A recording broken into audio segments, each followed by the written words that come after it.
Hey everyone, this is Simran and welcome back to your own YouTube channel IGNOU ई पाठशाला। कैसे हैं आप सब?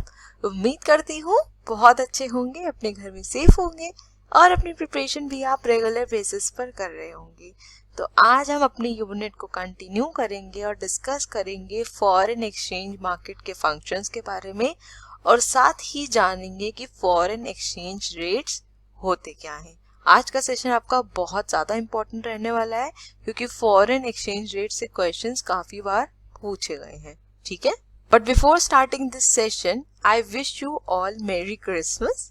My lord Jesus bless you with lots of luck and wisdom and fulfils every dream of yours. तो उम्मीद करती हूँ कि आगे आने वाला साल बहुत ही अच्छा हो, क्योंकि इस बार कोरोना ने तो बहुत कुछ खराब कर दिया, लेकिन अभी भी कुछ संभलता हुआ दिख नहीं रहा है। क्योंकि आप लोग भी खुद न्यूज़ देख रहे होंगे कि यूके में नए स्ट्रेन्स पाए गए हैं। तो खुद को बहुत ज़्यादा सेफ रखिए, ठीक है, क्योंकि आपको अभी आगे पेपर्स देने, अब ये नहीं पता कि आपके पेपर्स फिर अभी डिले होंगे कि नहीं होंगे, लेकिन अभी तक तो यही डिसाइडेड है कि फेब में आपके पेपर्स होने हैं, ठीक है। तो अपना बहुत ज़्यादा ध्यान रखिए, क्योंकि अगर आप अपना ध्यान रखेंगे तभी आप पढ़ भी पाएंगे और तभी आप पेपर को अच्छे से दे भी पाएंगे, पेपर में अच्छा परफॉर्म भी कर पाएंगे, ठीक है। तो ऑलरेडी हम इस चैप्टर को स्टार्ट कर चुके हैं, ठीक है। ये सेकेंड वीडियो है इसका। तो अगर आप में से किसी ने पिछला वीडियो नहीं देखा है उसको ज़रूर देख लीजिएगा। अगर आप मेरे चैनल पे न्यू हैं तो मेरे चैनल को लाइक, शेयर और सब्सक्राइब करना मत भूलिएगा। बेल आइकन को भी ज़रूर प्रेस कर दिएगा ताकि मैं जब भी वीडियोस का अपलोड करूँ उसका नोटिफिकेशन आपके पास ज़रूर जाए। चलिए अब अपने सेशन को हम स्टार्ट करते हैं। हमने अपने पिछले वीडियो में डिस्कस किया था functions of foreign exchange market के बारे में, ठीक है। और हमने कौन से 3 फंक्शंस पढ़े थे? सबसे पहला जो फंक्शन हमने पढ़ा था वो था आपका ट्रांसफर फंक्शन, ठीक। दूसरा फंक्शन हमारा क्या था? Credit function. और तीसरा फंक्शन क्या था आपका? हेजिंग फंक्शन, ठीक है। अब ये आपके बुक में नहीं दिया हुआ है, तो आप चाहें तो मेरी वीडियोस कवर कर सकते हैं और अगर आप चाहें तो अपने स्टडी मटेरियल से भी कवर कर सकते हैं। लेकिन मुझे लगता है कि अगर आप इसको पॉइंट्स में डिफाइन करेंगे अच्छे से तो ये ज़्यादा बेटर होगा, ठीक है। और जिनको नहीं पता है कि ये पीडीएफ कहाँ से मिलेगी तो मैं उनको बता दूं कि आप मेरा टेलीग्राम चैनल ज्वाइन कर सकते हैं, वहाँ पर आपको पीडीएफ मिल जाएगी। ये है मेरे टेलीग्राम चैनल का नाम इग्नू स्क्वाड, ठीक है। आज हम सबसे पहले डिस्कस करेंगे प्लेयर्स के बारे में, मतलब कि फॉरेन एक्सचेंज मार्केट में कौन से प्लेयर्स इन्वॉल्व रहते हैं, या फिर कह सकते हैं कि फॉरेन एक्सचेंज मार्केट में हमारे पार्टिसिपेंट्स कौन कौन से होते हैं, उनके बारे में आज हम यहाँ पर डिस्कस करेंगे, ठीक है। तो सबसे पहला और जो मेजर पार्टिसिपेंट होता है वो होता है हमारा कमर्शियल बैंक, जो कि एक क्लियरिंग हाउस की तरह एक्ट करता है between users and earners of foreign exchange, ठीक है। तो सबसे पहला पार्टिसिपेंट हमारा कौन सा हो गया? कमर्शियल बैंक हो गया, ठीक। Next, the banks also deal with foreign exchange brokers. तो इसका मतलब यहाँ पर जो दूसरा पार्टिसिपेंट है वो कौन है? हमारे जो ब्रोकर्स होते हैं, ठीक है। So these brokers act as a middle man for a fee between banks. तो आपको पता ही है कि जो ब्रोकर होता है वो क्या करता है? एक मिडल मैन की तरह ही मार्केट में काम करता है, ठीक है। नेक्स्ट है the investors, exporters, importers and tourist also participate in the market. They are the users and suppliers of foreign currencies. तो आपके जो इन्वेस्टर्स होते हैं, एक्सपोर्टर्स, इंपोर्टर्स या टूरिस्ट हैं, ये क्या रोल प्ले करते हैं? ये जो फॉरेन करेंसीज होती हैं उनको यूज करते हैं और साथ ही जहां पर जाते हैं वहां पर सप्लाई भी करते हैं, है ना। इसको इस तरीके से समझिए कि अगर इंडिया में कोई ताजमहल घूमने आता है, ठीक है, फॉरेनर कोई, तो वो क्या करता है? एयरपोर्ट पे पहले अपनी करेंसी को चेंज करवाता है, उसके बाद ही वो क्या करता है? इंडिया आता है ना, क्योंकि उसकी करेंसी इंडिया में तो काम करेगी नहीं, राइट। तो इस तरीके से जो फॉरेन करेंसीज हैं वो भी कंट्री में आती है, इनफ्लो होता है, ठीक है। So nation central bank acts as the lender or the buyer of the last resort when the nation's total foreign exchange earning are not equal to its expenditures। तो ये आप लोगों को पता ही होगा कि जो सेंट्रल बैंक होता है वो लेंडर ऑफ लास्ट रिसोर्ट की तरह भी यहाँ पर एक्ट करता है। जब बैंक्स को कहीं से भी कोई हेल्प नहीं मिल पाती तो वो क्या करते हैं? सीधे आरबीआई के पास आते हैं, ठीक है। तो यहाँ पर जो हमारी फॉरेन मार्केट है उसमें जो सेंट्रल बैंक है उसका भी मेजर रोल रहता है, वो भी एक इम्पॉर्टेंट पार्टिसिपेंट होता है, क्योंकि जो भी हमारी फॉरेन एक्सचेंज अर्निंग्स होती है उसको कौन रेगुलेट करता है? आपका आरबीआई ही रेगुलेट करता है। तो ऑब्वियस सी बात है कि ये एक इम्पॉर्टेंट पार्टिसिपेंट होता है, ठीक है। So in that case, the central bank either draws down its foreign exchange reserve or adds to them. Most foreign exchange trading is conducted between banks. Non-financial companies wishing to make foreign currency transaction will either deal with bank or within the same group in case companies have internal procedures for intercompany currency trading. यहाँ पर simply क्या बोल रहा है कि जो हमारा central bank होता है वो लास्ट रिसोर्ट होता है, ठीक है, ये हमको पता है। अब अगर हमारा एक्सपेंडिचर ज़्यादा हो जाता है लेकिन जो हमारी फॉरेन एक्सचेंज अर्निंग्स है वो कम है, तो इसके वजह से क्या होगा? डिसइक्विलिब्रियम होना शुरू हो जाएगा, राइट। तो सेंट्रल बैंक का यहाँ पर क्या रोल रहता है कि इसको बैलेंस करने की ज़रूरत होती है। अगर हमारा फॉरेन एक्सचेंज अर्निंग ज़्यादा है और एक्सपेंडिचर कम है, या फिर अगर हमारा एक्सपेंडिचर कम है फॉरेन एक्सचेंज अर्निंग ज़्यादा है, तो इसको क्या किया जाएगा? बैलेंस किया जाएगा। जरूरत पड़ेगी तो फॉरेन एक्सचेंज रिजर्व को बढ़ा दिया जाएगा, वरना उसे रिड्यूस भी कर दिया जाएगा। ये किसके हाथ में होता है? सेंट्रल बैंक के हाथ में होता है, ठीक है। अब नेक्स्ट इसमें क्या बोल रहा है कि जो हमारा फॉरेन एक्सचेंज ट्रांजैक्शंस होते हैं या फॉरेन एक्सचेंज ट्रेडिंग होती है वो बैंक्स के बीच में होती है, लेकिन कुछ ऐसे हमारे नॉन फाइनेंशियल कंपनीज होती हैं वो फॉरेन करेंसी ट्रांजैक्शंस को परफॉर्म करती हैं। तो वो क्या कर सकती है कि डायरेक्टली बैंक के साथ डील कर सकती हैं, या फिर बैंक के इक्विवेलेंट जो भी हमारे फाइनेंशियल इंस्टीट्यूशंस होते हैं जिनको सारी राइट प्रोवाइड होती है, वो उनके साथ भी मिलकर क्या कर सकती हैं? फॉरेन करेंसी ट्रांजैक्शंस को परफॉर्म कर सकती हैं, ठीक है। So major international banks trade in many currencies from offices in several countries. Other banks specialize in certain currencies. A bank will want to be a major dealer in particular currency in any country if its trading profit are sufficient to support the cost of its dealing operation. अब देखिए, अभी मैंने आपको ये बताया कि जो हमारा मेजर पार्टिसिपेंट होता है फॉरेन एक्सचेंज मार्केट में वो कौन होता है? आपके बैंक्स होते हैं, क्योंकि यहाँ पर बैंक बहुत ही इंपॉर्टेंट रोल प्ले करता है, ठीक है। तो अगर किसी कंट्री में या किसी भी डोमेस्टिक मार्केट में अगर किसी एक पर्टिकुलर करेंसी के अंदर बैंक्स ट्रेडिंग कर रहा है और अगर वो इतना सफिशिएंट है, सेल्फ सफिशिएंट है कि वो अगर उसकी कॉस्ट बियर करता है उसके बाद भी अगर वो प्रॉफिट जनरेट कर पा रहा है, तो वो इजीली क्या कर सकता है? उस पर्टिकुलर करेंसी के अंदर डील कर सकता है, ठीक है। So the bank will employ a dealer or dealers with responsibility for fixing the exchange rate at which the bank will buy or sell the currency at any time. Trading profits represent the difference between the selling and the buying price, ठीक है। तो ये मैंने आपको already बता रखा है कि एक आपका बिड रेट होता है और एक आपका ऑफर रेट होता है या फिर आस्क रेट होता है, और इसका जो डिफरेंस होता है वही प्रॉफिट होता है, जिसको हम फाइनेंस के लैंग्वेज में क्या कहते हैं? मार्जिन कहते हैं, ठीक है। तो सीधी बात है कि जो भी हमारे बैंक्स हैं अगर वो आपके फॉरेन एक्सचेंज ट्रांजैक्शंस में इन्वॉल्व है तो उनको भी कुछ ना कुछ कॉस्ट बियर करनी पड़ती है। तो बैंक कोई भी काम घाटे पे तो करेगा नहीं, राइट।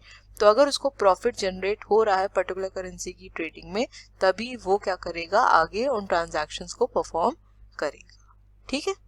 तो यहाँ तक तो बात हो गई आपके स्टडी मटेरियल की। जो आपके स्टडी मटेरियल में मेंशन किया हुआ था वो मैंने आपके साथ यहाँ पर डिस्कस कर लिया, और आपको थोड़ा सा कंफ्यूजिंग भी लगा होगा। कंफ्यूजिंग इन द सेंस कहने का ये है कि आपको एग्जैक्टली समझ में नहीं आया होगा कि कितने प्लेयर्स एग्जैक्टली इन्वॉल्व होते हैं आपके फॉरेन एक्सचेंज मार्केट में, ठीक है। तो हम इसको और अच्छे तरीके से समझने की कोशिश करेंगे ताकि अगर एग्जाम में क्वेश्चन आए तो आप एक प्रेजेंटेबल वे में इसको लिख के आ सके, ठीक है। देखिए, अब आप मुझे बताइए ये ज्यादा प्रेजेंटेबल लग रहा है या पीछे हमने जो पैराग्राफ पढ़े थे? ऑब्वियसली बात है यही प्रेजेंटेबल लग रहा है, ठीक है। तो पार्टिसिपेंट्स आपके फॉरेन एक्सचेंज मार्केट में कौन कौन से इन्वॉल्व होते हैं? सबसे पहले तो सेंट्रल बैंक है, नेक्स्ट है हमारा कमर्शियल बैंक्स, ट्रेडिशनल यूजर्स हैं, ट्रेडर्स एंड स्पेक्यूलेटर्स, और लास्ट है आपके ब्रोकर्स। तो लगभग हम कह सकते हैं कि इतने पार्टिसिपेंट्स हमारे इन्वॉल्व होते हैं, ठीक। अब पेपर में क्वेश्चन क्या आता है? पेपर में क्वेश्चन ये पूछा गया था कि आप बताइए कितने प्लेयर्स या पार्टिसिपेंट्स आपके फॉरेन एक्सचेंज मार्केट में इन्वॉल्व होते हैं और उनकी परफॉर्मेंस क्या होती है, उनका काम क्या होता है, ठीक है। तो इसको भी समझना जरूरी है, ठीक, तो सबसे पहले बात कर लेते हैं कि सेंट्रल बैंक का क्या रोल रहता है. So the central bank regulates the exchange rate of the currency of the respective country to ensure fluctuations within the desired limit and keep control over the money supply in the market. तो मैंने आपको बताया था कि जो हमारा central bank होता है वो क्या करता है, हमारे एक्सचेंज रेट को रेगुलेट करता है ताकि अगर कोई फ्लक्चुएशंस हो रहे हैं तो वो उनको कंट्रोल कर सके और जो भी मनी सप्लाई हो रही है मार्केट में उसको कंट्रोल भी किया जा सके. ठीक है. अब नेक्स्ट पार्टिसिपेंट है हमारा commercial banks. So the commercial banks are the medium of foreign exchange transactions facilitating international trade and exchange to its customers along with other forex functions like making foreign investment. अब देखिए पीछे अभी हमने पढ़ा कि जो हमारा कमर्शियल बैंक होता है वो मेजर पार्टिसिपेंट होता है. ठीक है, बिल्कुल होता है. लेकिन सेंट्रल बैंक के बिना क्या कमर्शियल बैंक यहाँ पर फॉरेन ट्रांजैक्शंस कर सकते हैं? नहीं कर सकते हैं. ठीक है. अब ऐसा भी नहीं है कि जो सेंट्रल बैंक है हम वहां जाकर अपने फॉरेक्स ट्रांजैक्शंस को कंप्लीट कर सके, क्योंकि आप लोगों को ये पता है कि कमर्शियल बैंक्स को इसीलिए सेटअप ही किया गया है ताकि जो भी इंडिविजुअल्स को ट्रांजैक्शन करने हैं वो क्या कर सकते हैं, कमर्शियल बैंक जा सकते हैं. सेंट्रल बैंक क्योंकि वहां पर अलाउड नहीं होता है ना. तो जो हमारा कमर्शियल बैंक है वो इसीलिए एक मीडियम की तरह काम करता है फॉर फॉरेक्स ट्रांजैक्शंस. ठीक है. नेक्स्ट हमारा पार्टिसिपेंट है traditional users. So the traditional users involve foreign tourist, companies carrying out business operations across the globe, patients taking treatment in other countries hospitals and students studying abroad. अब देखिए tourist के बारे में मैंने आपको already बताया था कि इनसे किस तरीके से फॉरेन ट्रांजैक्शंस प्लेस होते हैं. ठीक है. अब कुछ कंपनीज हैं जो आपके ग्लोबल लेवल पे काम कर रही है. जब ग्लोबल लेवल पे काम कर रही है तो ऑब्वियस सी बात है कि वो फॉरेन ट्रांजैक्शंस में इन्वॉल्व होंगी. राइट. फिर नेक्स्ट अगर बात करें यहाँ पर लिखा है जो कि जो पेशेंट्स हमारे वो ट्रीटमेंट लेने फॉरेन कंट्रीज जाते हैं तो ऑब्वियस सी बात है कि यहाँ पर भी उन्हें फॉरेन करेंसी की रिक्वायरमेंट होगी. और जो स्टूडेंट्स आपके अब्रॉड में पढ़ रहे हैं, जो इंडिया के बाहर पढ़ रहे हैं, ठीक है, तो वो भी क्या करेंगे, फॉरेन ट्रांजैक्शंस को परफॉर्म करेंगे ही करेंगे. ठीक है. नेक्स्ट है हमारे traders and speculators. So the traders and speculators are the opportunity seekers and look forward to making a profit through trading on short term market trend. तो आई होप आपको पता होगा कि स्पेक्यूलेटर्स क्या होते हैं. बेसिकली वो क्या करते हैं, प्रिडिक्ट करते हैं फ्यूचर को. ठीक है. जैसे अगर हम मान लें कि अगर वो किसी मार्केट में किसी एक शेयर को परचेज किया उन्होंने आज, ठीक है, और उन्होंने क्या प्रिडिक्ट किया, क्या स्पेक्यूलेट किया कि फ्यूचर में इस पर्टिकुलर शेयर का जो प्राइस है वो बढ़ जाएगा. अब जब प्राइस बढ़ जाएगा, मैंने आज कम रेट पे उसको परचेज किया है और फ्यूचर में अगर प्राइस बढ़ जाएगा तो जो उसका डिफरेंस होगा वो ऑब्वियस बात है प्रॉफिट होगा जो मैं इजीली अर्न कर सकता हूँ. तो वो क्या करता है, उसमें जो शेयर्स है उनको परचेज कर लेता है. ठीक. लेकिन ऐसा भी तो हो सकता है कि जो मार्केट है वो फॉल कर जाए. अभी आपने देखा था जब यूके में स्ट्रेन पाया गया था जिस दिन, उस दिन आपकी जो मार्केट है वो काफी तेजी से नीचे गिरी थी, है ना.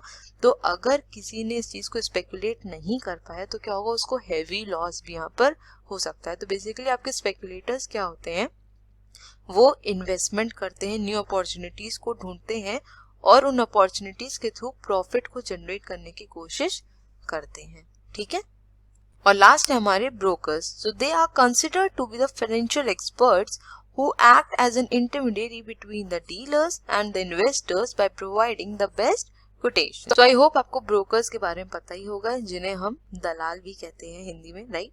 तो ये क्या होते हैं, आपके फाइनेंशियल एक्सपर्ट्स होते हैं जिनको काफी नॉलेज होती है मार्केट की और ये इंटरमीडिएरी की तरह रोल करते हैं बिटवीन डीलर एंड इन्वेस्टर. अब अगर कोई पर्टिकुलर शेयर का कोई प्राइस अगर कोट किया गया है तो ब्रोकर क्या करेगा, डीलर इन्वेस्टर के बीच में उस कोटेशन को पिच करने की कोशिश करेगा. और अगर जो हमारा इन्वेस्टर है वो तैयार हो जाता है तो यहाँ पर जो ब्रोकर है वो अपनी ब्रोकरेज ले लेता है जिसको हम कमीशन कहते हैं.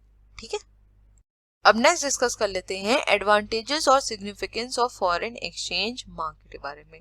अब आप सब लोग कहेंगे कि मैम ये टॉपिक तो हमारे बुक में नहीं दिया है. जी बिल्कुल नहीं दिया है, लेकिन पेपर में क्वेश्चन पूछा गया. तो क्वेश्चन ये पूछा गया था, describe the meaning and significance of forex market. ठीक है. तो इसीलिए यहाँ पर मैंने ये स्लाइड को ऐड कर दिया है ताकि अगर आपके पेपर में भी पूछा जाता है कि व्हाट्स द सिग्निफिकेंस और advantages of foreign exchange market, तो वहां पर आप इजीली उसको लिख पाए। ठीक है, तो सबसे पहला पॉइंट है हमारा हाई लिवरेज। अब लिवरेज का क्या मतलब होता है इसको समझना जरूरी है। ठीक है, अगर सिंपल टर्मिनोलॉजी बात करी जाए तो लिवरेज का मतलब होता है किसी चीज को लिफ्ट अप करना, लेकिन यहाँ हम किसकी बात करेंगे, फाइनेंस की बात करेंगे, राइट। तो फाइनेंस के कॉन्टेक्स्ट में अगर बात करी जाए तो लिवरेज एक तरीके से कह सकते हैं कि इन्वेस्टमेंट स्ट्रैटेजी होती है बिजनेस की, जिसके थ्रू क्या करती है वो मार्केट से फंड्स को बोरो करती है, और उसको बोरो करने का जो मेजर मोटिव होता है वो ये होता है कि किसी भी तरह अपने इन्वेस्टमेंट को क्या कर सके, इंक्रीज कर सके। ठीक है, तो एक तरीके से हम कह सकते हैं कि लिवरेज क्या होता है, एक तरीके का लोन होता है जो बिजनेस फर्म्स मार्केट से उठाती हैं ताकि वो अपने इन्वेस्टमेंट्स को बढ़ा सके। ठीक है, so a forex investor can avail the facility of leverage or loan of up to 20 to 30 times of his her capacity for trading in the forex market। तो forex market का सबसे बड़ा बेनिफिट ये होता है कि यहाँ पर हाई लेवरेज की फैसिलिटी होती है, आप अपनी कैपेसिटी से ज्यादा फंड्स को यहाँ पर बोरो कर सकते हैं। ठीक है, अब देखिए आपके कोर्स में एक चैप्टर है जिसका नाम है कैपिटल स्ट्रक्चर। ठीक है, अब मुझे ये एग्जैक्टली याद नहीं कि आपके फर्स्ट ईयर में है या नहीं, लेकिन हाँ सेकेंड ईयर में है। ठीक है, तो इस पर्टिकुलर चैप्टर में बेसिकली हम ये पढ़ेंगे कि हमें कौन सा कॉम्बिनेशन या फिर कौन सी कैपिटल का कॉम्बिनेशन यूज करना है जिसके थ्रू अपने जो ऑपरेशंस है और अपनी जो कंपनी की ग्रोथ है उसको ओवरऑल तरीके से फाइनेंस कर सके। ठीक है, तो यहाँ पर मेनली दो कैपिटल्स की बात की जाती है, एक आपकी इक्विटी होती है और एक होती है आपकी डेट। ठीक है, तो अगर यहाँ पर देखा जाता है कि इक्विटी ज्यादा यूज करनी है या फिर डेट का इन्वॉल्वमेंट ज्यादा करना है, और डेट का इन्वॉल्वमेंट ज्यादा करने से काफी ज्यादा फायदा होता है कंपनीज को। ठीक है, तो इसके बारे में हम जब ये चैप्टर पढ़ेंगे तब डिस्कस करेंगे। अब यहाँ पर मैंने आपको ये इसलिए बताया क्योंकि जब हम कैपिटल स्ट्रक्चर पढ़ेंगे तब आपको पता चलेगा कि ये हाई लिवरेज किस तरीके से परफॉर्म करता है या हाई लिवरेज किस तरीके से हम इसको यहाँ पर लिंक कर सकते हैं। क्योंकि डेट क्या हुआ, डेट का मतलब यहाँ पर सिंपली ये हुआ कि हमने मार्केट से फंड्स को बोरो किया है, तो एक तरीके से क्या लिया है, लोन लिया। तो कंपनी को काफी ज्यादा फायदा होता है डेट को यूज करके in comparison to their equity. ठीक है, तो इसमें बहुत ज्यादा अभी डिटेल में डिस्कस नहीं करेंगे, जब कैपिटल स्ट्रक्चर पढ़ाऊंगी तब इसको अच्छे से आपको एक्सप्लेन कर दूंगी। ठीक है, अभी के लिए सिर्फ इतना ही याद रखिएगा कि लेवरेज क्या होता है, एक तरीके का लोन ही होता है। ठीक है, नेक्स्ट पॉइंट है हमारा international trade. So every country has its currency and therefore to facilitate trade activities between two countries the forex market is essential, right. अब यहाँ पर कुछ मुझे लगता है एक्सप्लेन करने की जरूरत है। ठीक है, नेक्स्ट देख लेते हैं trading option. So for speculators or traders, foreign exchange market is just like other financial markets where they can make money on short-term fluctuations in the currency। तो अभी हमने पीछे ही डिस्कस किया कि speculators और traders क्या होते हैं और ये किस तरीके से मार्केट को speculate करते हैं और शॉर्ट टर्म में अच्छा प्रॉफिट कमाने की कोशिश करते हैं। ठीक है, नेक्स्ट सिग्निफिकेंस हमारा flexibility. So we know that forex market is a 24/7 market and there is no minimum and maximum limit of the foreign exchange amount. It provides the flexibility of investment or exchange to the traders। तो ये आप लोगों को पता ही होगा कि जो हमारी फॉरेक्स मार्केट है वो 24/7 वर्क करती है और यहाँ पर कुछ भी मिनिमम या मैक्सिमम लिमिट नहीं होती है एक्सचेंज अमाउंट की। इसीलिए जो हमारी फॉरेक्स मार्केट होती है वो काफी ज्यादा फ्लेक्सिबल होती है। लेकिन अगर हम इसको अपनी डोमेस्टिक मार्केट से कंपेयर करें तो हमारी डोमेस्टिक मार्केट भी इतनी ज्यादा फ्लेक्सिबल नहीं होती, और वो अगर होती भी है तो वो सिर्फ एक नेशनल बाउंड्रीज के अंदर ही होती है। ठीक है, अब नेक्स्ट पॉइंट है हमारा hedging risk. So the forex market provides for hedging the risk of loss on currency fluctuations while carrying global business operations and trading in the foreign currency. तो ये हमने पिछली वीडियो में ही डिस्कस किया था कि हेजिंग क्या होती है, हेजिंग टेक्निक क्या होती है और किस तरीके से हमारी जो फॉरेक्स मार्केट है उसमें हेजिंग इम्पोर्टेंट रोल प्ले करती है ना। क्योंकि जो हमारे इन्वेस्टर्स होते हैं उनको पता है कि हम कोई करेंसी में फ्लक्चुएशंस हो सकते हैं, तो उसको सेट ऑफ करने के लिए, उसको कॉम्पनसेट करने के लिए क्या करते हैं, कुछ ऐसे हेजिंग इंस्ट्रूमेंट्स होते हैं जिनमें वो इन्वेस्ट करते हैं, ताकि अगर हमें फ्यूचर में किसी एक जगह से लॉस हो रहा है तो हम उसको दूसरी जगह से कॉम्पनसेट या सेट ऑफ कर सके। ठीक है, आई होप क्लियर हुआ होगा ये पॉइंट। नेक्स्ट पॉइंट है हमारा low transaction cost. Since brokers are not very much entertained in the forex market, the transaction cost called as a spread charged by the dealers is reasonably low if compared to other financial markets. So forex market का important significance ये है कि यहाँ पर जो transaction cost होती है वो आपकी कम लगती है। अगर आप इसको किसी और फाइनेंशियल मार्केट से कंपेयर करें तो वहां पर जो आपका ब्रोकर होता है वो काफी ज्यादा चार्ज करता है। ठीक है, क्योंकि वो एक तरह से इंटरमीडिएरी का रोल प्ले करता है बिटवीन डीलर एंड इन्वेस्टर। लेकिन अगर हम यहाँ पर फॉरेक्स मार्केट की बात करें तो सारे ट्रांजैक्शंस क्या होते हैं, ऑनलाइन बेसिस पर होते हैं, तो यहाँ पर ब्रोकर की बहुत ज्यादा रिक्वायरमेंट नहीं होती है। इसकी वजह से जो ट्रांजैक्शन कॉस्ट होती है वो भी लो होती है। ठीक है, आई होप क्लियर। और लास्ट पॉइंट है इसमें inflation control. So to maintain the economic stability in the country and control situations like inflation, the central bank maintains a forex reserve which consists of currencies of different countries around the world. सबसे पहले यहाँ पर ये समझ लेते हैं कि inflation किस तरीके से फॉरेन एक्सचेंज मार्केट को अफेक्ट करता है। देखिए, अगर किसी भी कंट्री में इन्फ्लेशन रेट हाई है तो वो नेगेटिव इफेक्ट डालता है करेंसी की वैल्यू पर। क्यों? क्योंकि अब हमारी जो करेंसी है वो दूसरी करेंसीज के कंपैरिजन में क्या हो गई, वीकर हो गई। अब हम अपनी करेंसी से जो अगर दूसरी करेंसीज को यहाँ पर परचेज करेंगे तो वो हमें कम क्वांटिटी में मिलेगी। ठीक है, तो इसीलिए यहाँ पर जो हमारा आरबीआई है, जो हमारा सेंट्रल बैंक है, वो क्या करता है, फॉरेन एक्सचेंज मार्केट को रेगुलेट करता है और इकोनॉमिक स्टेबिलिटी को मेंटेन करने की कोशिश करता है ताकि इन्फ्लेशन जैसी कंडीशन ना आ पाए। क्योंकि अगर इन्फ्लेशन आएगा तो सीधी बात है कि जो हमारी करेंसी है उसकी वैल्यू कम हो जाएगी, हम दूसरी करेंसीज की क्वांटिटी को ज्यादा परचेज नहीं कर पाएंगे। ठीक है, सो आई होप अभी तक हमने जितना भी डिस्कस किया आपको क्लियर हो गया होगा। और अगर सेशन अच्छा लग रहा है तो प्लीज सेशन को लाइक करना मत भूलिएगा। चलिए अब बढ़ते हैं अपने नेक्स्ट टॉपिक की तरफ। डिस्कस कर लेते हैं फॉरेन एक्सचेंज कोटेशन के बारे में। ये टॉपिक आपका काफी ज्यादा इंपॉर्टेंट है। ठीक है, तो सबसे पहले डिस्कस कर लेते हैं कि फॉरेन एक्सचेंज कोटेशन का मतलब क्या है। इसको शॉर्ट में फॉरेक्स कोट भी कहा जाता है। ठीक है, तो ये क्या होता है, बेसिकली वो प्राइस जिसमें एक करेंसी को हम दूसरी करेंसी के टर्म्स में जब कोट करते हैं उसको हम फॉरेन एक्सचेंज कोटेशन कहते हैं। ठीक है, अब यहाँ पर जो मेनली होते हैं वो दो तरीके कोटेशंस होते हैं। एक होता है आपका डायरेक्ट कोटेशन और एक होता है आपका इनडायरेक्ट कोटेशन। ठीक है, तो सबसे पहले बात कर लेते हैं डायरेक्ट कोटेशन के बारे में।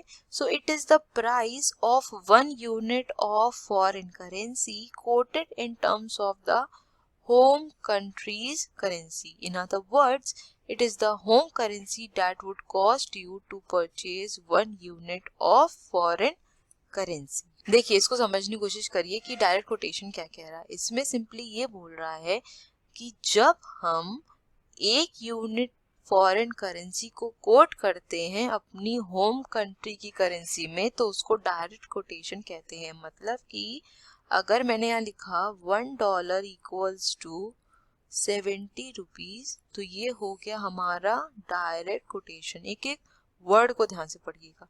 It is the price of 1 unit. ठीक है, ये चीज याद रखने वाली है कि यहाँ पर एक यूनिट होती है और यहाँ पर देखिए एक यूनिट है। ठीक है, 1 unit of foreign currency quoted in terms of home countries currency. ठीक है, तो यहाँ पर हमने होम कंट्री की करेंसी में इसे कोट कर दिया, तो ये क्या कहलाता है, हमारा डायरेक्ट कोटेशन कहलाता है। ठीक है, अब देखिए यहाँ पर एक चीज ध्यान रखने वाली ये है कि जो हमारी 1 यूनिट होती है या फिर जो हम इधर मेंशन करते हैं वो होती है हमारी असेट की तरह, हम उसको ट्रीट करते हैं। ठीक है, क्योंकि ये क्या है, हमारी फॉरेन करेंसी है। तो अगर हम इसको असेट की तरह ट्रीट कर रहे हैं तो इसका क्या मतलब हुआ कि अगर हमें $1 खरीदना है तो हमें इंडियन करेंसी में 70 रुपीज देना पड़ेगा, तभी हम $1 खरीद पाएंगे। क्योंकि यहाँ पर जो आपका $1 है वो क्या है, असेट की तरह रोल प्ले कर रहा है। देखिए इस लाइन को पढ़िए, यहाँ पे क्या बोल रहा है, in other words it is the home currency that would cost you to purchase 1 unit of foreign currency, है ना। यहाँ पर भी यही चीज बोल रहे हैं ना कि अगर आपको 1 unit of foreign currency purchase करनी है तो आपको होम करेंसी का कितना अमाउंट देना पड़ेगा। ये क्या होता है, हमारा डायरेक्ट कोटेशन होता है। और इसको याद रखिएगा कि हम इसको असेट की तरह यहाँ पर ट्रीट करते हैं, ठीक है। इसको इस तरह से मान लीजिए, अगर आप कोई भी प्रोडक्ट मार्केट में परचेज करने जाते हैं, ठीक है, जैसे अगर आप कोई क्रीम परचेज कर रहे हैं, कोई शैम्पू परचेज कर रहे हैं, तो वो क्या होती है आपके लिए, वो आपके लिए एक असेट होती है, आपकी कमोडिटी होती है, राइट। तो उसके लिए आप क्या करते हैं, पे करते हैं, है ना। तो वहां पर भी तो वही मतलब होता है ना कि कितना अमाउंट या कितना करेंसी लगेगा उस पर्टिकुलर कमोडिटी या असेट को परचेज करने में, है ना। तो यहाँ पर भी इसको इसी तरीके से समझिए, ठीक है। Under direct method, the number of units of foreign currency is kept constant, normally a unit, ठीक है। अब इसको याद रखिएगा, अभी मैंने ऊपर भी बताया कि यहाँ पर जो यूनिट रहेगी वो आपकी 1 रहेगी, with the exception that is Japanese yen in which yen is taken as 100। तो यहाँ पर एक्सेप्शन ये है कि जापानीज येन की जो यूनिट होती है वो सिर्फ 1 नहीं होती है, यहाँ पर उनको 100 कंसिडर करना पड़ता है, ठीक है। And any change in the exchange rate will be made by changing the value of the local currency or home currency or the domestic currency, ठीक है। अब आपकी बुक में सिर्फ इतनी ही डेफिनेशन दी हुई थी, लेकिन ये बाकी मैंने ऐड ऑन किया है ताकि और अच्छे से आपको समझ में आ पाए, ठीक है। अब देखिए यहाँ पर एग्जाम्पल भी मेंशन किया है कि अगर 1 US डॉलर की वैल्यू इंडियन करेंसी में 46.86 रुपीज है, ठीक है, ये इमेजिनरी वैल्यू है, would be a direct exchange rate for the US dollar in India, है ना। तो इंडिया के लिए क्या हुआ, ये एक्सचेंज रेट हुआ, ठीक। And US dollar 1 equals to Japanese yen 93.25 is a direct code for Japan. तो इस तरीके से अगर हम देखें तो ये जापान के लिए क्या हो जाएगा, डायरेक्ट कोड हो जाएगा, ठीक है। So the quotation of the exchange rate as found by direct method is known as direct quotation और अ डायरेक्ट रेट, ठीक है। आई होप ये क्लियर हुआ होगा। तो अगर आपसे कोई पूछे कि डायरेक्ट कोटेशन क्या होता है तो सिंपल एक लाइन में बताना है कि डायरेक्ट कोटेशन वो प्राइस होता है जब हम 1 यूनिट फॉरेन करेंसी को कोट करते हैं अपनी होम कंट्री की करेंसी में, तो वो क्या कहलाता है, हमारा डायरेक्ट कोटेशन कहलाता है, ठीक है। और ये क्या कहलाती है, हमारी 1 यूनिट यहाँ पर असेट की तरह कहलाती है, ठीक। आई होप क्लियर हो गया होगा। चलते हैं नेक्स्ट स्लाइड की तरफ। अब देखिए डायरेक्ट कोटेशन में किस तरीके से प्रोसीजर वर्क करता है। सबसे पहले खरीदते हम कम दाम पे हैं लेकिन बेचते ज्यादा दाम पे हैं, ठीक है। तो यहाँ पर क्या बोल रहा है, pay lesser unit of home currency, यहाँ पर आपको होम करेंसी लेसर अमाउंट पे करना पड़ा उसका, ठीक। For a fixed unit of foreign currency, है ना, हमने यहाँ पे fixed unit foreign currency purchase करी and receive more units of home currency. इसको इस तरीके से समझिए कि अगर आज किसी ने $1 परचेज किया, उसकी वैल्यू है 70 रुपीज, ठीक है। हो सकता है फ्यूचर में इसकी वैल्यू बढ़ के 73 हो जाए, तो हमने यहाँ पर कम में खरीदा और ज्यादा में सेल आउट कर दिया। देखिए 2 तरीके के रेट होते हैं ना, एक होता है हमारा बिड रेट और एक होता है हमारा ऑफर रेट। और ये रेट जो होते हैं हमारे डिफरेंट होते हैं, कभी भी सेम नहीं होते। तो बैंक्स जो भी होते हैं वो क्या करते हैं, कम दाम पर खरीदते हैं और ज्यादा दाम पर सेल आउट कर देते हैं। तो डायरेक्ट कोटेशन में क्या होता है, buy low and sell at high price, ठीक है। आई होप क्लियर हो गया होगा। अब नेक्स्ट डिस्कस कर लेते हैं इनडायरेक्ट कोटेशन के बारे में, ठीक है। तो डायरेक्ट कोटेशन का जस्ट ऑपोजिट होता है हमारा इनडायरेक्ट कोटेशन, ठीक है।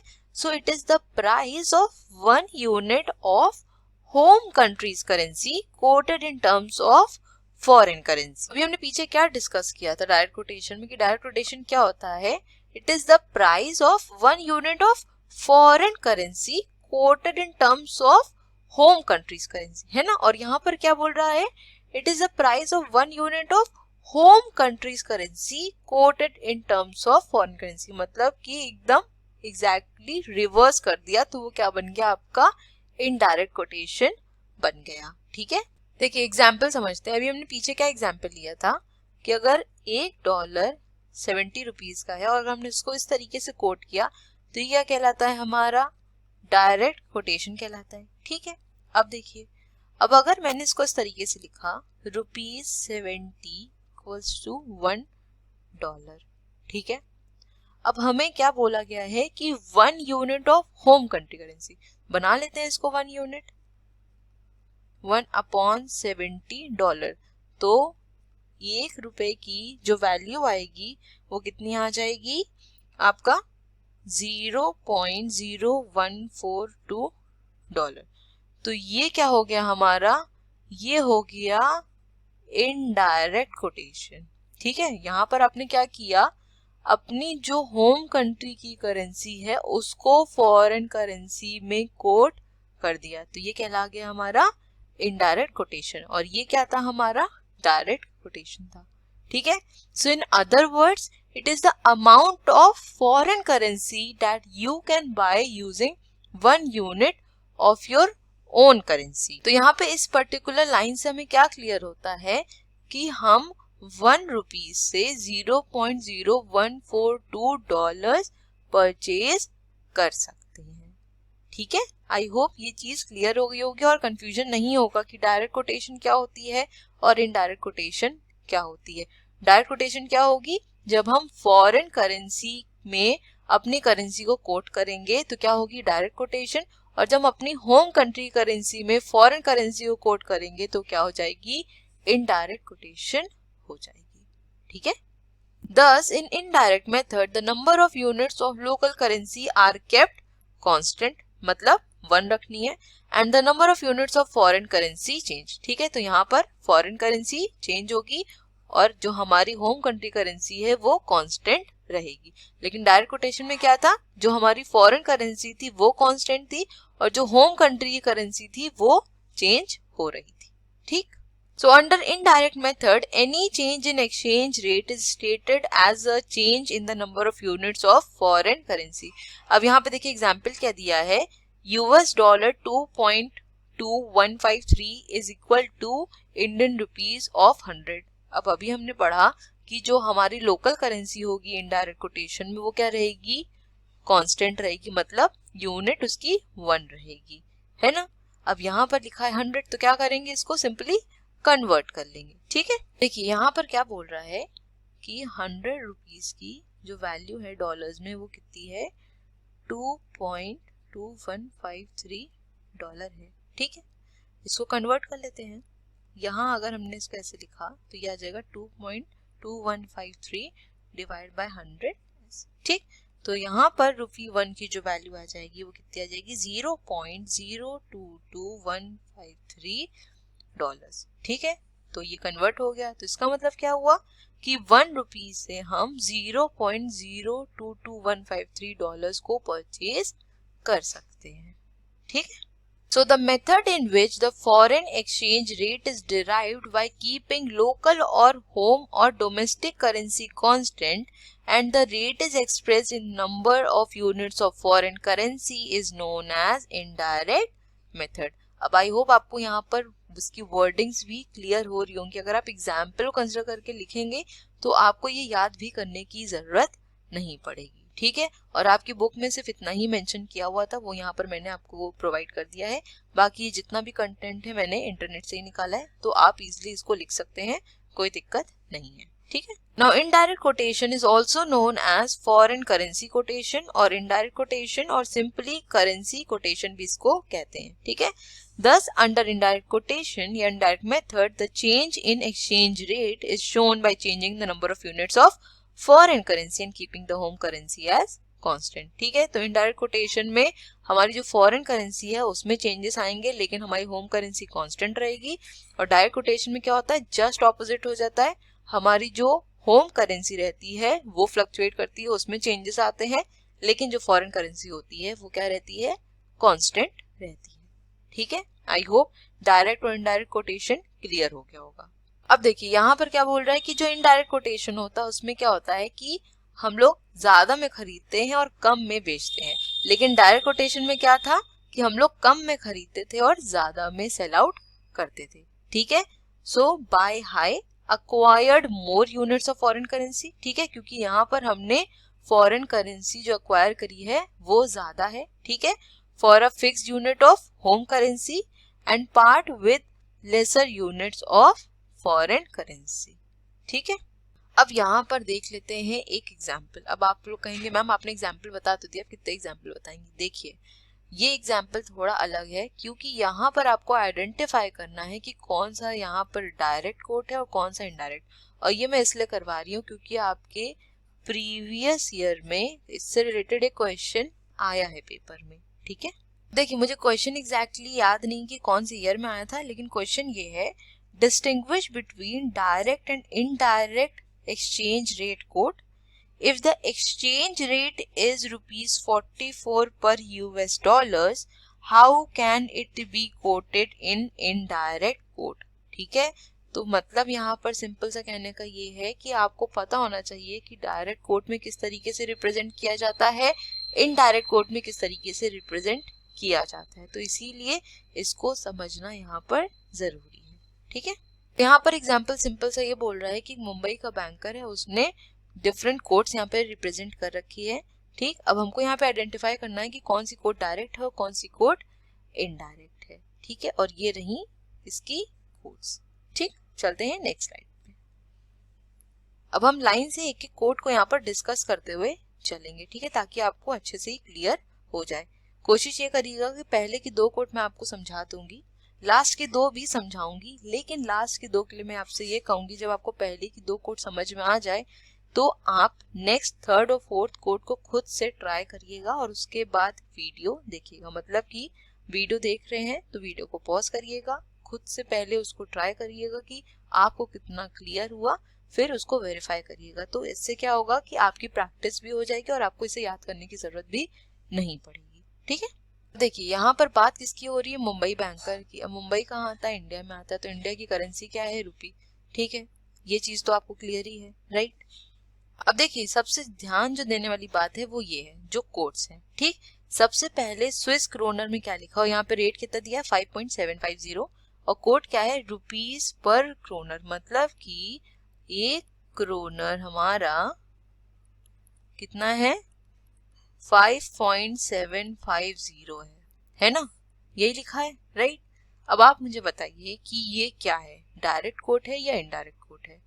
तो ऑब्वियसली आपको ये समझ में आ रहा होगा कि हमने क्या किया है, 1 यूनिट फॉरेन करेंसी को अपनी होम कंट्री की करेंसी में कोट किया है। तो ये क्या होता है, हमारा डायरेक्ट कोटेशन होता है, राइट।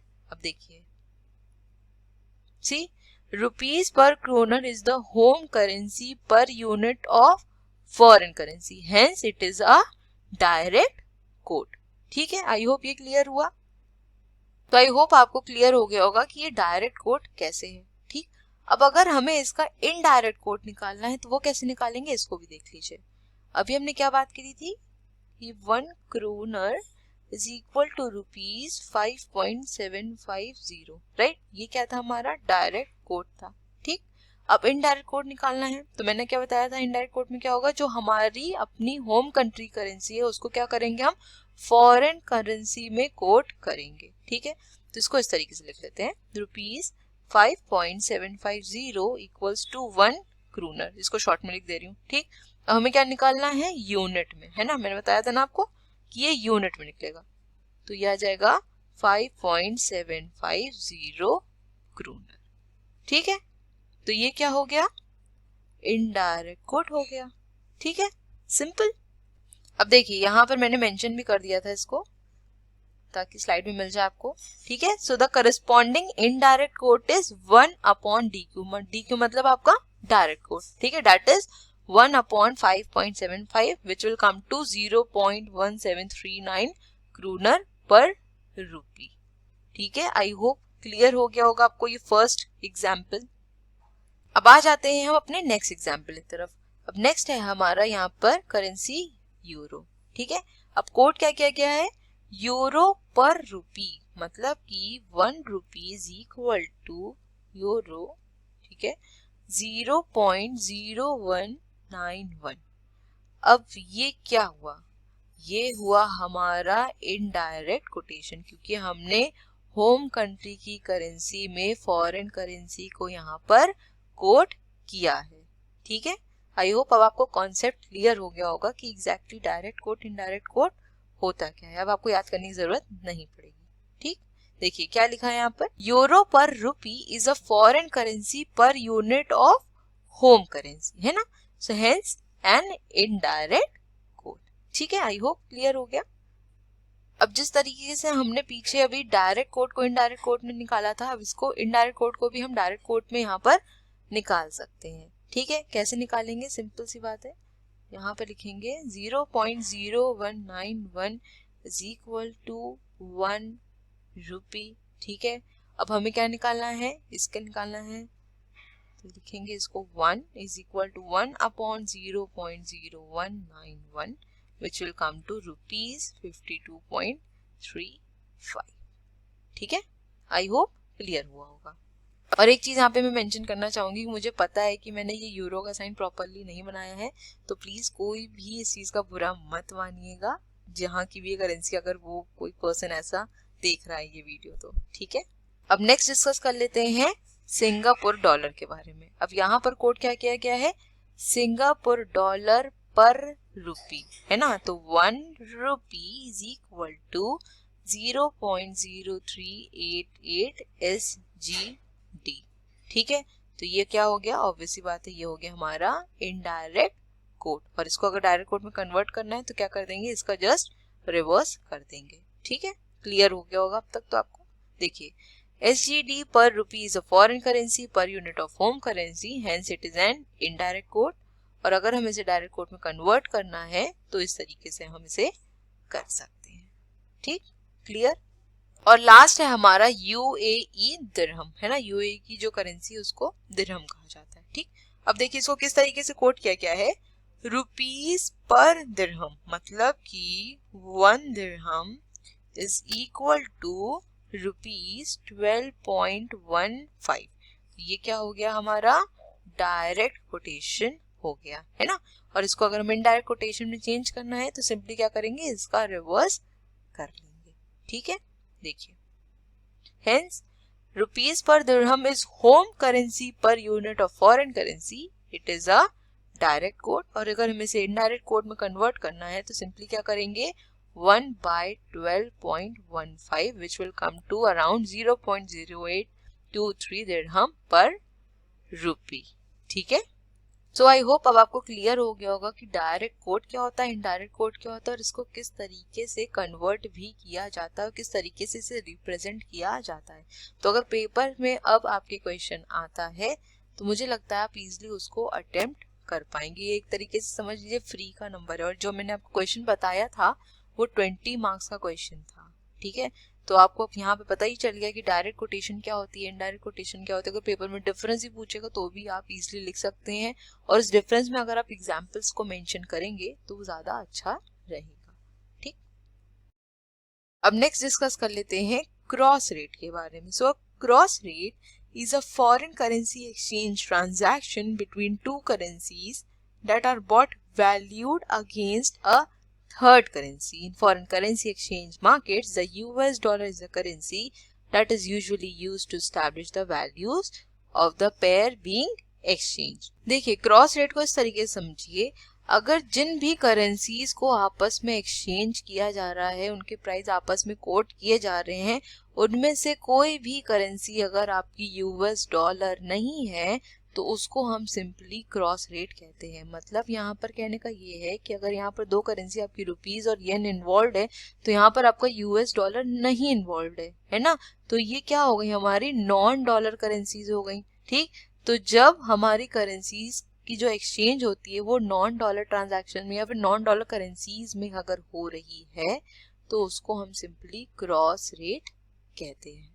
ठीक है, although banks deal with non-bank customers in any convertible currency for a French franc, sterling or Spanish peso or Swiss franc, okay, and so on, the interbank market normally quotes currencies against US dollar. ठीक है, अगर foreign market की बात करी जाए तो US dollar को ही consider किया जाता है। जितने भी प्राइसेस को कोट किया जाता है वो maximum number of times US dollars में ही कोट किया जाता है, ठीक है।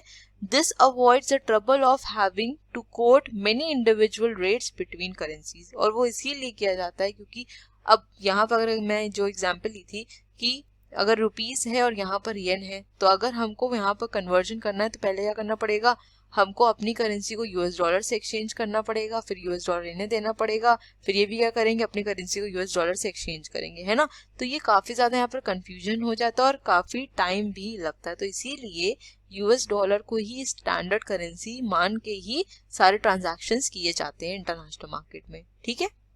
So the exchange rate for any non-dollar currencies is then calculated from their respective dollar exchange rate, ठीक है। यही मैंने अभी आपको बताया कि जो भी हमारी नॉन डॉलर करेंसीज है, अगर हमें उसको कन्वर्ट करना है तो डॉलर के साथ जो उसका एक्सचेंज रेट है उसके थ्रू हम उसे कन्वर्ट करते हैं, ठीक है, to derive a cross rate. अब देखो एग्जाम्पल क्या दिया है, द स्विस फ्रैंक और French franc exchange rate can be derived from Swiss franc per dollar. तो पहले हमें स्विस फ्रैंक पर डॉलर निकालना पड़ेगा, ठीक है। अभी हमें किसका एक्सचेंज रेट चाहिए, स्विस फ्रैंक से फ्रेंच फ्रैंक। तो पहले हमें क्या करना पड़ेगा, स्विस फ्रैंक से डॉलर का एक्सचेंज रेट निकालना पड़ेगा, फिर डॉलर से फ्रेंच फ्रैंक का, है ना। और जब दोनों की जो डिनोमिनेशन है वो डॉलर्स में आ जाएगी तब हम इस ट्रांजैक्शन को क्या कर पाएंगे, कंप्लीट कर पाएंगे, तब हमें पता चलेगा एग्जैक्टली कि एक्सचेंज रेट क्या आया, ठीक है।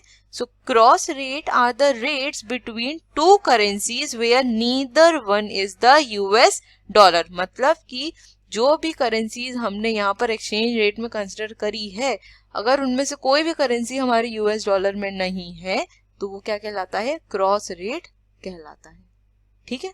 सो आई होप यहाँ तक आपको क्लियर हो गया होगा और आज का हमारा सेशन यहीं तक था। मिलेंगे अपने नेक्स्ट वीडियो में और आगे इस यूनिट को कंटिन्यू करेंगे। सिर्फ इसका एक टॉपिक आपका रह जाता है और वो है आपका types of foreign exchange transaction. ये टॉपिक भी आपका काफ़ी ज़्यादा इंपॉर्टेंट है क्योंकि यहाँ से आपको एग्जैक्टली पता चलेगा कि किस किस टाइप के ट्रांजैक्शंस होते हैं, ठीक है। So thank you so much for watching. Please channel को लाइक शेयर और सब्सक्राइब करना मत भूलिएगा। बेल आइकन को भी ज़रूर प्रेस कर दीजिएगा ताकि मैं जब भी वीडियोस को अपलोड करूँ उसका नोटिफिकेशन आपके पास ज़रूर जाए। अपने फीडबैक्स भी दीजिएगा कि वीडियोस कैसी लग रही है और अगर कुछ इम्प्रूवमेंट की ज़रूरत है तो बिल्कुल बताइएगा। तो मिलेंगे अपने नेक्स्ट वीडियो में। Till then stay safe, stay healthy, bye bye, take care.